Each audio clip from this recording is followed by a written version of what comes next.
Hi everyone. I was black in this classical time control game from Lichess. My rating was 2083 and my opponent was 1995. And we transposed into a Queen's Gambit declined structure here with this move G3.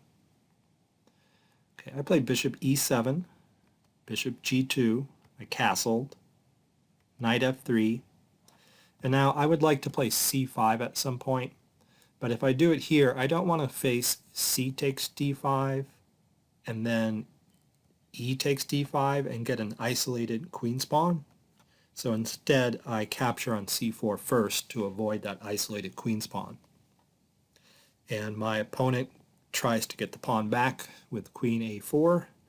I can't protect it, so I play A6 in order to support B5. He takes my pawn.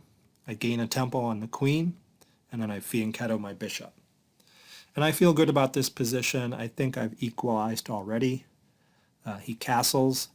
I play C5 as intended, and I don't think either of us in the game appreciated the possibility of black pushing his pawn to C4 and getting this 3-2 majority. I think that's a strong strategy, but he allows it, and I don't take that opportunity.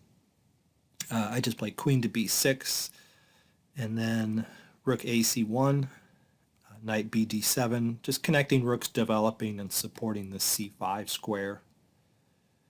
Okay, so pawns get exchanged, and bishops get exchanged, and then queen e3.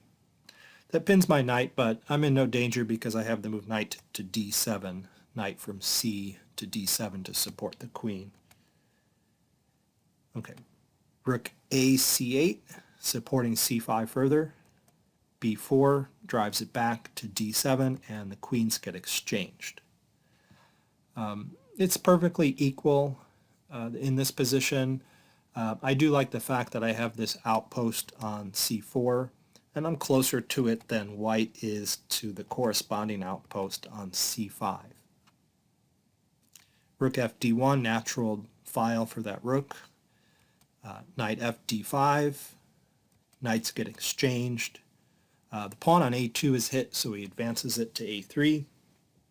And then I thought about playing knight to c4 here to attack the pawn. But I decided to play rook to c4 first. He can exchange rooks or allow me to double rooks on the c file. So he exchanges rooks, and then I'm attacking that a3 pawn. So he defends it laterally with the rook. I tickle the rook a little bit. It falls back, and I think white's intent is to allow me to take the pawn because rook to a1 will drive the knight away, and he'll get the pawn back on a6. However, that's a little bit of a dangerous plan because then my knight on a3 can go to c2 and attack his b pawn.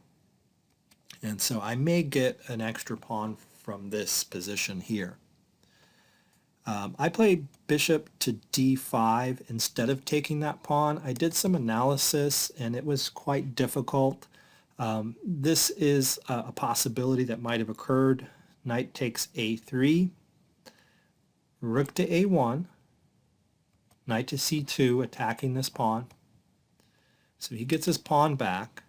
Now I don't want to take that pawn immediately because his rook would simply get behind my b pawn and capture it. So I would put my rook, well, I'm exchanging here first, and then I'd put my rook behind the b pawn. Then rook a5, with the intent of rounding that up with maybe bishop to c6, having two attackers on it. And I can play knight takes pawn, and then bishop to b7 is a possibility because of my back rank weakness. I can't take the bishop. Knight d5, rook takes pawn, knight to c3, forking the rook and the pawn. And he can't really protect it. If he does, I can take it anyway, because if he takes my knight, I get his bishop. And then we can play this 4-3 pawn position here on the same side of the board. I think that would probably be drawn. I don't know much theory about this ending. I still need to learn that ending, but it's probably drawn. So that was one possible line if I had immediately taken that a3 pawn. I didn't. I played bishop back to d5. He played knight to d2. And once he played knight to d2, I then took the a3 pawn. Now, another subtlety that both of us missed for the next few moves is the fact that these bishops are facing each other, and white wants to be the one to initiate the exchange in order to leave black with a weak d-pawn, an isolated d-pawn.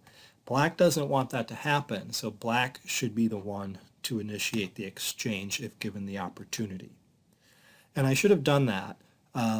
Before taking on a3, I should have taken the bishop. But I didn't. I took on a3. And then now, before moving rook to a1, white should be the one to initiate that exchange and give me that isolated d-pawn. But he plays rook to a1. And again, I should take his bishop, but instead I play knight to c2. And he should take my bishop, but instead he takes the a pawn. So neither one of us wanted to exchange bishops. Okay. Rook to b8. I need to get my rook behind that b pawn, like I mentioned before. I'm in no hurry to take this. He can't guard it. I don't want his rook behind it. So rook to b8. Finally, he takes my bishop and gives me this isolated pawn, and then plays rook to d6 to get behind it to try to win it. I take the pawn and guard my pawn, and we get our kings into the game. And I'm threatening to play king to e7 here, and his rook has no squares. That's covered by the knight, that's covered by the knight. There's nowhere for this rook to go, so I'm about to trap it in the middle of the board, and the correct move to make is rook to d7 so he can escape on one of these two squares. Instead, he makes a mistake and pushes his e-pawn. I attack the rook, and he defends it with his pawn. Okay, this isn't going to work for a very concrete reason. Okay, I play f6 to undermine the defense of the rook, and he pushes his other pawn forward, and now it's important to notice that the king and knight are aligned on that second rank. All right, I trade pawns, and then I move my rook to c8. And I have this tempo. If I move my rook to c8, it looks like I'm allowing him to put his rook behind my b-pawn. But he has no time to do that because of the pin, rook to c2, picking up the knight. So he has to guard against that pin, and he brings the king up and does it. But that gives me the chance to force the exchange of rooks. And once the rooks come off the board, the knight and pawn endgame is pretty easy to win. So we exchange rooks.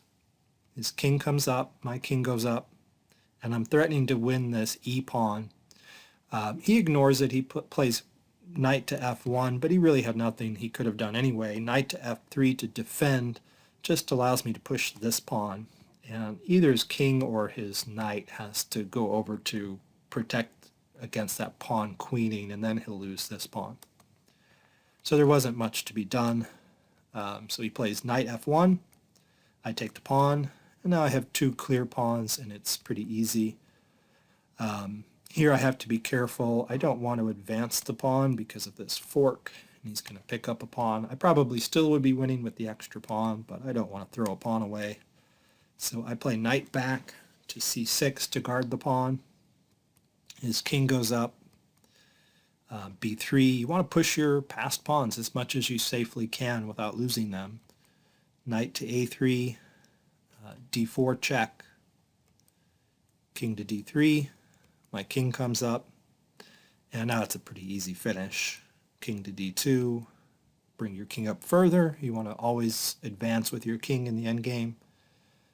King to c1, d3. You can't stop both pawns. King to d2, knight to d4, And then here I just played knight to e2 to stop the white king from going to either of these squares and to stop the white knight from coming to this square. He really has no moves, so it's going to be an easy finish, and he resigned. All right, thanks for watching the video.